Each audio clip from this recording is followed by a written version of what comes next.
Lorsque nous allons dans les villages pour créer un taux le cœur, nous rassemblons la jeunesse, les femmes qui viennent par eux-mêmes se former à quelque chose qu'ils peuvent reproduire en toute autonomie. Et c'est un mouvement populaire. Ce n'est pas un programme qui a convaincu d'office tout le monde.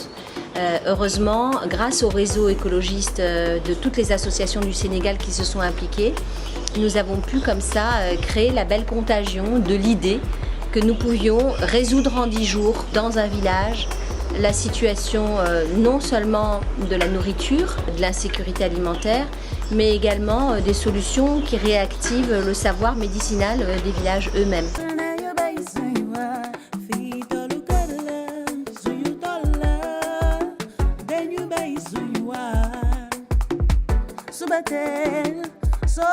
J'ai d'abord été dans le droit de la santé, que j'ai quitté pour créer des écoles et des lieux de vie alternatifs.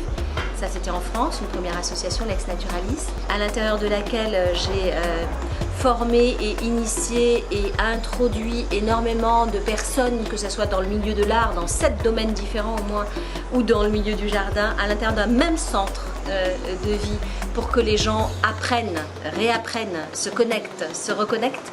Et puis ensuite, il y a eu la fondation de l'association Biophilia, qui consistait à choisir un pays émergent pour créer en fait un mode alternatif de vie en société, en faisant la démonstration d'une économie prospère au service du vivant. En me retrouvant au Sénégal, en ayant la chance et l'opportunité d'être directrice des éco-villages, j'ai pu en fait capitaliser tout ce réseau de plus de 20 ans, national et international, et le capitaliser au service du vivant en démontrant ce qu'est la démarche holistique. Ce n'est pas qu'un savoir technique en 10 jours où on crée de l'autonomie. Une dimension holistique, c'est rassembler tout le monde en un centre. C'est comme un village du Sénégal ou un village d'Afrique.